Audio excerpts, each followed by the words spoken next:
안녕하세요. 터닝나우입니다. 과학으로 설명할 수 없는 것들. 자동차가 휘발유를 동력원으로 하듯 인체는 음식을 통해 흡수한 3대 영양소를 바탕으로 움직인다. 그중 탄수화물은 포도당으로, 단백질은 아미노산으로, 지방은 지방산과 글리세롤로 분해되어 60에서 100조 개에 달하는 체세포에 영양을 공급하게 된다.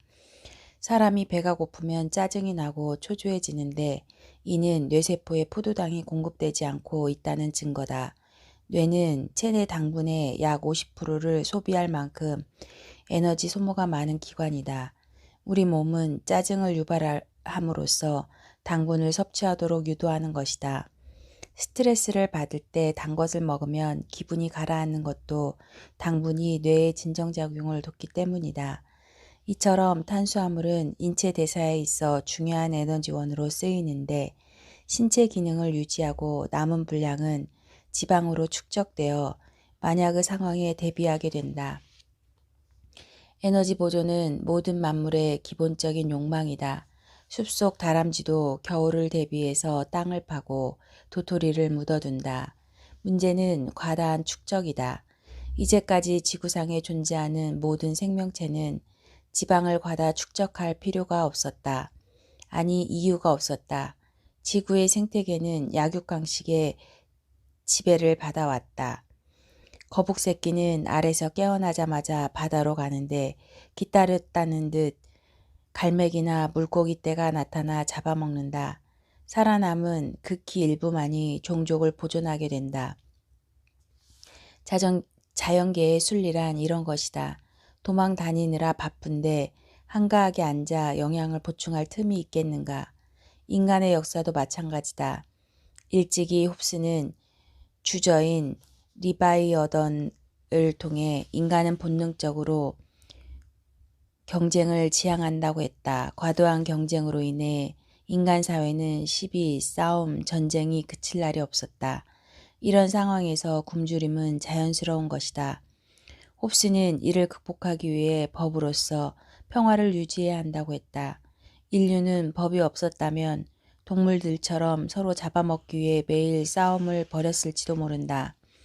어느덧 풍요의 시대가 되어 도망과 추격은 영화 속 특별한 이야기가 되어버렸다. 지금 인류가 누리고 있는 평화는 인위적으로 얻은 것이며 그로 인해 지금 겪고 있는 비만 역시 자연스러운 일이 아니다. 역설적이지만 인위적인 법을 통해 평화를 초래했듯 인류는 인위적인 절제를 통해 자연으로 돌아가야 한다. 서양의학은 나무만 바라보는 경향이 있다. 눈앞에 보이는 것이 전부라고 생각하는 것이다. 눈병이 나면 눈만 고치려 하고 치아의 병이 나면 이를 고치려 든다. 하지만 우리의 전통의학은 숲을 바라보는 지혜를 가졌다. 인체를 우주로 해석함으로 부분이 아닌 전체를 보기 때문에 밸런스에 초점을 맞추어 진료를 하게 된다. 이처럼 서양의학과 전통의학은 이론상의 출발부터가 다르다. 또한 서양의학은 기본적으로 세균을 적대시하기 때문에 세균과의 전쟁을 통해 발전해 왔다. 불필요한 것을 제거하면 유익한 것만 남겨둘 수 있다고 생각하는 것이다. 하지만 전통의학은 동양 철학에 의거 자연 친화적인 발상에 의해 인체를 치유시키려 한다.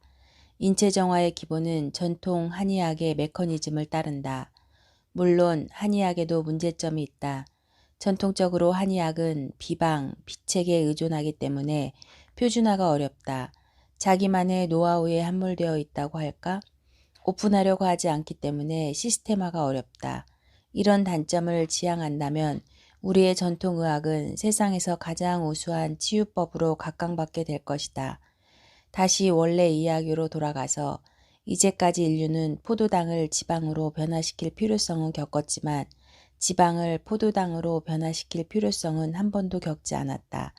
도망다니기 바쁜 상황에서 장기 보험은 무의미하기 때문이다. 몸속 지방분이 남아도는 상황은 인류가 탄생한 이래 처음 있는 일이라고 할 수 있다. 이러한 여분의 지방분은 혈관을 돌아다니며 고혈압, 동맥경화, 당뇨 등 각종 질환을 일으키는 주범이 된다. 이것을 단식을 통해 제거하면 하자는 것이다. 문제는 물단식을 하면 포도당 없이 지방산끼리 강제 결합할 수밖에 없게 되어 혈액의 산성화로 이어진다. 피가 산성이 되면 뼈에서 칼슘을 끌어올 수밖에 없게 되고 결국 골다공증을 유발하게 된다. 이렇게 해서 한 번 약해진 뼈는 원래의 모습으로 복원될 수 없다는 게 정설이다. 또한 오랜 단식으로 인해 지방세포는 저장 모드로 들어가게 되어 요요 현상을 일으키는 원인이 된다. 물로는 지방을 닦아낼 수 없다. 물단식은 지방을 제거하지 못한 상태에서 근육의 약화를 부른다. 근육이 줄어들면 기초대사량이 줄어들어 에너지의 소비는 더욱 줄어들게 된다. 또한 피가 산성인 상태에서 체내 효소는 제대로 활성화될 수 없는데 효소가 활동하지 않는다는 것은 곧 대사 이상을 의미한다. 비만인 사람이 물단식 중에 갑자기 쓰러지는 것은 바로 이런 급작스러운 대사 이상 때문이다. 단식을 할 때는 무조건 굶을 것이 아니라 효소를 공급하여 기름때를 녹여준 뒤 생리활성 물질인 알파, 베타, 세타 물질로 면역 체계를 완성시켜 주어야 한다. 나는 아직도 이 물질이 우리 신체에 어떻게 작용을 하는지, 그것의 종류가 얼마나 되는지 전부 다 설명할 수 없다. 다만 그것이 신의 치유력을 가진 물질이라는 사실만 어렴풋 짐작할 수 있을 뿐이다. 이것의 메커니즘을 알아내기 위해 최선을 다해 파헤쳤건만 결국 그 첫 페이지조차 열지 못했다. 내가 알아낸 것은 자연은 너무나 신비하여 인간의 얄팍한 이론을 대입하는 것이 불가능하다는 사실에 불과하다. 다만 우리가 겸손한 마음으로 그 신비에 조심스럽게 다가가려고 할 때 자연은 아주 조금 자신의 능력을 보여준다. 알파, 베타, 셀타 물질도 그 중에 하나일 뿐이다.